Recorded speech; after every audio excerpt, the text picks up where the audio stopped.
کسی کا بیٹا کسی دوسرے کی بہن بیٹی کو دیکھ نہیں سکتا تھا، آج دیکھ سکتا ہے، شادی تھی نا، شادیوں میں نہیں دیکھیں گے مولانا تو پھر کب دیکھیں گے؟ او بے غیرتوں، جتنی بھی بیٹیاں بھاگ رہی ہیں نا، اس کی بیسک وجہ بے پردگی، اور دوسری وجہ بد کردار سہیلیوں نے شریف بیٹیوں کی آبرو کو عصمت دری کی تحقیق کرتے چاہیے۔ اور آپ اسی میں کہ میں باپ ہوں، میں اتنا سخت نہیں ہو سکتا، میں کہتا ہوں رحمت للعالمین سے زیادہ رحم دل کون ہے کائنات؟ حضور سے زیادہ کس کا دل نرم ہے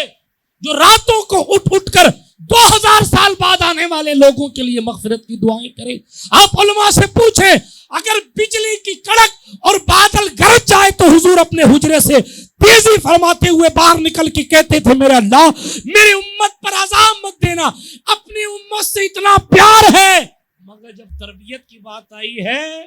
اور سیدہ فاطمہ پہنچی ہیں کہ بھوک سے میرا چہرہ زرد ہو گیا، تو حضور نے جنت سے انگور توڑ کے فاطمہ کو نہیں دے دیا سلام اللہ علیہا، بلکہ کہا اے بیٹی فاطمہ سلام اللہ علیہا والا ابیہا کثیرن کثیرہ، ادھر آ میں تیرے لیے دعا کرتا ہوں۔ یہاں ہاتھ رکھا سرکار مدینہ صلی اللہ علیہ وسلم نے، اور پھر یہاں ہاتھ رکھ کے اپنی بیٹی کے اس مقدس جگہ ہاتھ رکھ کے حضور نے چند کلمات پڑھے، دعا فرمائی، اور جیسے ہی دم فرمایا، راوی کہتے ہیں میں نے دیکھا سیدہ فاطمہ کا چہرہ بدل گیا، جو بھوک کے اثرات ان کے چہرہ اقدس پر تھے، جو نقاہت اور کمزوری کی کیفیت ان کے چہرہ مبارک پر تھی، وہ چہرے کی کیفیت بدل گئی۔ میں نے سیدہ سے پوچھا کیا ہوا؟ کہا مجھے بھوک ستاتی نہیں، کیا بھوک ستاتی نہیں، لیکن میں یہ کہہ رہا ہوں سوچے ذرا، آج باپ کہتا میری بیٹی اسکوٹی مانگے گی تو نہیں لاؤں گا، تو پھر تو ہے میرے پہ کہ میرے پاس ہوتے ہوئے نہیں لاؤں گا۔ بے وقوف، تجھے پتہ ہی نہیں ہے کہ تو محبت کے چکر میں غلط روڈ پکڑ کے کہیں اور جا رہا ہے۔ بات سمجھ شریف میں آ رہی ہے؟ ہاں، ارے میری بیٹی نے اینڈرائڈ فون مانگا ہے، آئی فون مانگا، میں نہیں دلاؤں گا تو کون دلائے؟ میں یہ نہیں کہتا ہوں کہ بیٹیاں بدکار ہوتی، نعوذ باللہ من ذالک، اللہ میری ہر بہن کو سیدہ زہرا کے کردار کی خیرات عطا فرمائے، لیکن ڈاکٹر جب تک کہ زخم کو پھاڑتا نہیں ہے تب تک کہ خراب چمڑی نکالتا نہیں ہے۔ یوں سمجھ کر آپ میرے سخت جملے برداشت کر لیجئے گا۔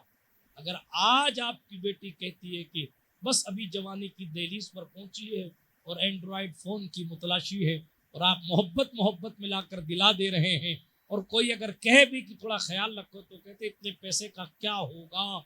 معاف کیجئے گا، سب کا نہیں کہتا، مگر ہم نے دیکھا ہے پھر وہی فون کسی اور سے رابطے کا ذریعہ ہو جاتا ہے، وہی فون اس کروڑ پتی باپ کی عزت کی نیلامی کا ذریعہ بن جاتا ہے، وہی فون مذہب کی تبدیلی کا ذریعہ بن جاتا ہے، وہی فون کسی شیڈیول کاسٹ کے گھر کی زینت بننے کا ذریعہ بن جاتا ہے۔ میں آپ کو اتنا سمجھا رہا تھا، آپ کے پاس ہوگا، آپ آئی فون دلاویں چاہے مائی فون دلاویں، لیکن میں پوچھتا ہوں کیا آپ کے پاس رسول اللہ سے زیادہ ہے؟ انہوں نے تو فرمایا تھا یا عائشہ لو شئت لصارت می الجبال الذهب، اے عائشہ اگر میں چاہوں تو میرے ساتھ سونے کے پہاڑ چلے۔ جو پہاڑ کو سونا بنا ہی نہیں سکتے تھے، صرف جو پتھر کو صرف سونا بنا ہی نہیں سکتے تھے، بلکہ پورے پہاڑ کو سونا بنا کر اپنے پیچھے چلا سکتے تھے، انہوں نے بھوک کا مداوا دعا سے کیا اور جنت سے چیز منگا کر نہیں دی، تاکہ دنیا کو پتا چلے کہ تربیت کس طریقے سے کی جاتی ہے۔ تو اس کا مطلب یہ نہیں ہے کہ جو ہے سب دے دیا جائے، تربیت کے وقت میں خیال رکھنا یہ ذمہ داری ہے آپ،